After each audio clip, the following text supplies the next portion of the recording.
Take a good look. It seems perfect, doesn't it? A lush green paradise teeming with life. Crystal clear water, happy fish, and plants that practically grow themselves. This is the dream of the Walstad method, a self-sustaining ecosystem in a little glass box. No filter, no CO2, no water change, and, so they say, almost no work. For 3 years, that's 1,095 days, I've looked at this tank and thought I was living that dream. But I'm here to tell you, it's a beautiful lie. This natural ecosystem has a dirty secret. The idea that you can just set this up and walk away, that's a myth. And today, I'm pulling back the curtain on what it really takes to keep this paradise from collapsing. The truth is way more complicated and, honestly, a lot more interesting than just doing nothing.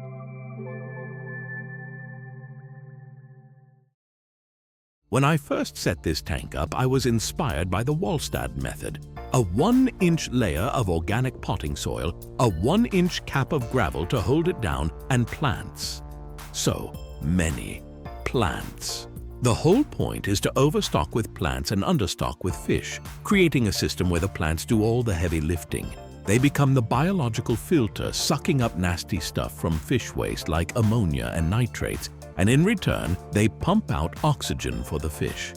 It's a neat little symbiotic loop, and for the first year, it was pure magic. It felt like I'd cracked the code.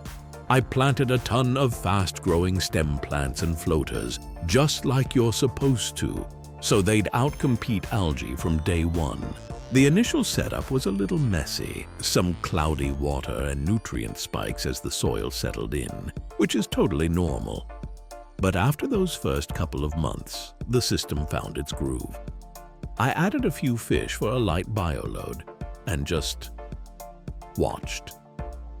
The plants grew like crazy, the water was clear, my tests were perfect, 0 ammonia, 0 nitrite. I'd just top off the evaporated water, kick back, and admire my work. I was barely doing anything.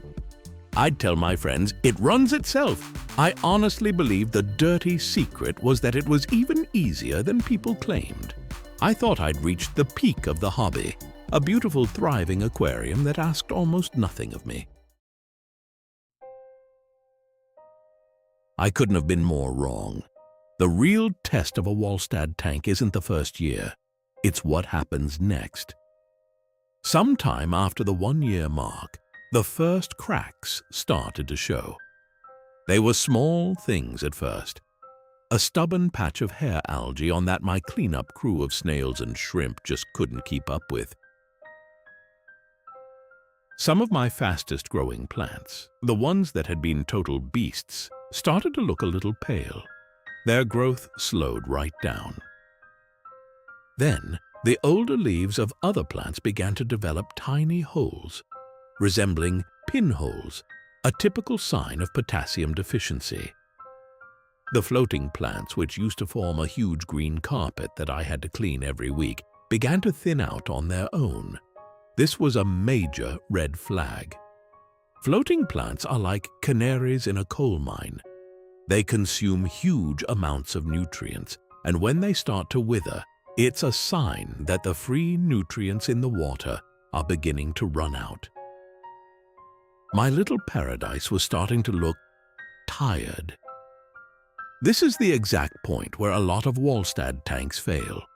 People see these problems and they panic. They start pouring in liquid fertilizers, which often just feeds an algae bloom if the balance is off, or they give up and tear the whole thing down, convinced the method is a bust. The real secret isn't that these tanks fail, it's that they demand you switch gears. You have to go from being a passive observer to an active, hands-on detective. The era of doing nothing was officially over. I had to figure out what my little ecosystem was trying to tell me. So what's the actual work involved? It's not daily chores or huge weekly water changes. It's a series of deliberate, targeted moves based on pure observation. This is the real secret. It's not no maintenance. It's intelligent maintenance. First, let's talk water changes. The myth is you never have to do them. The reality is more nuanced. Diana Walstad herself suggests that established tanks may benefit from a 25 to 50% water change every 3 to 6 months or so. This helps reset the water's chemical composition, removes any dissolved organic compounds that can give the water a yellowish tint, and replenishes certain trace elements. For this reason, I also did water changes at first. After the ecosystem balanced, I stopped changing the water. Surprisingly, the ecosystem's balance wasn't affected, at least not until summer arrived. Then more water evaporated, so I had to top it off with a larger amount of tap water. That's when the problem started. Ironically, not because I stopped changing the water, but because of the water I was using. The tap water had a high phosphate content. So, for a while, I tried to replace the evaporated water with reverse osmosis water.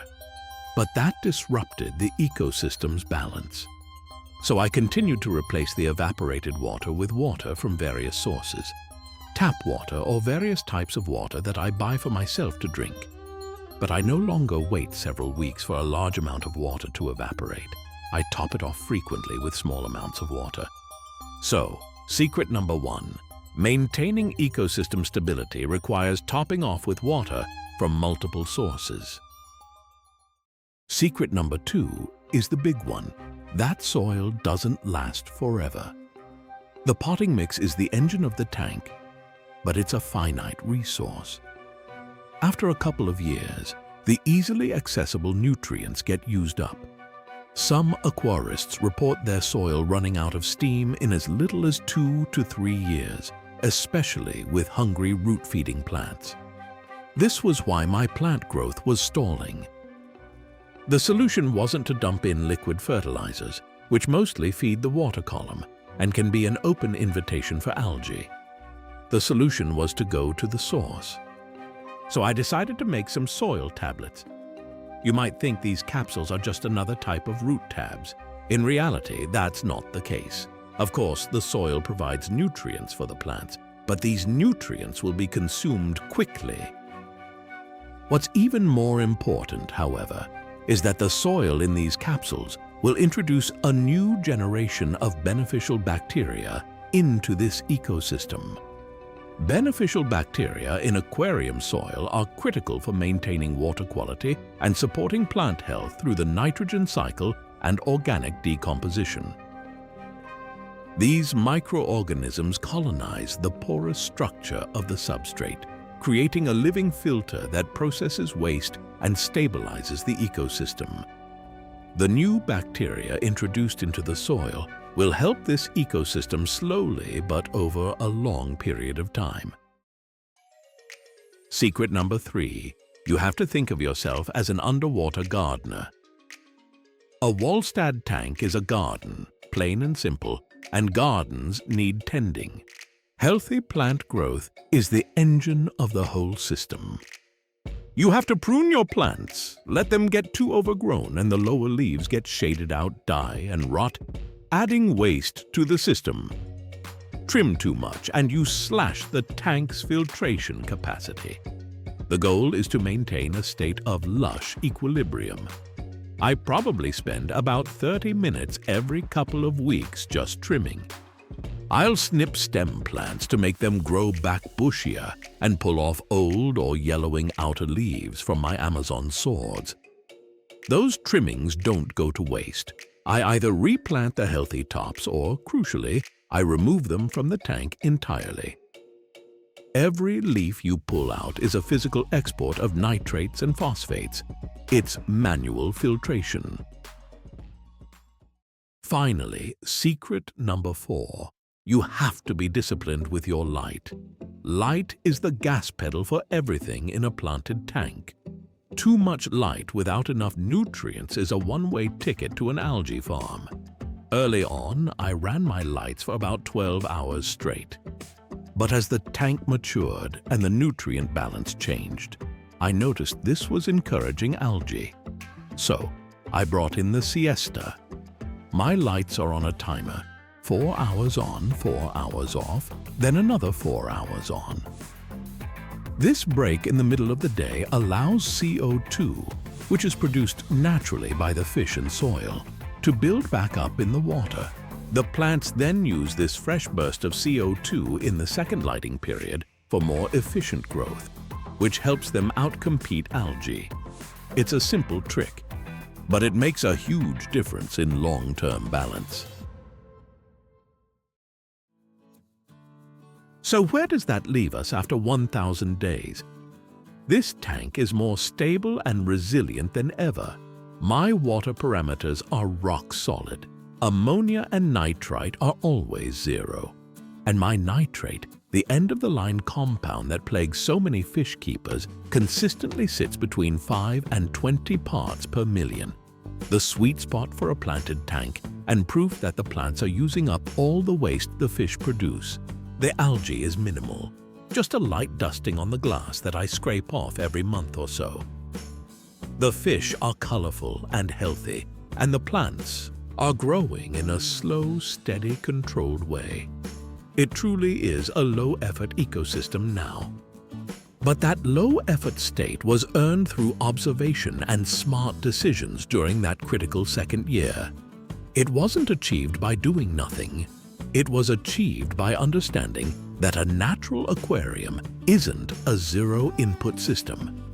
It's an ecosystem you have to guide, support, and manage. The secret isn't about doing nothing. It's about knowing what to do and when to do it. So, is the Walstad method a lie? Not at all.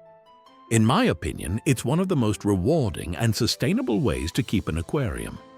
But the marketing pitch that it's a set-it-and-forget-it deal is a harmful myth. It's a different kind of work, less about repetitive chores and more about being a thoughtful ecological manager. You learn to read your plants and understand the subtle shifts in the environment. You stop being just a fish keeper and become a true aquarist. And the reward is a genuinely stable, beautiful slice of nature that can thrive for years. It's a journey, not a magic trick. And it's a journey that, despite the secrets and hidden work, is absolutely worth it. What's your experience been with long-term, low-tech tanks? Did you hit that year 2 slump? Let me know your stories and your own dirty secrets in the comments below. I read every single one. And if you found this peek behind the curtain helpful, I'd really appreciate it if you'd like this video and subscribe for more real talk about the aquarium hobby. Thanks for watching.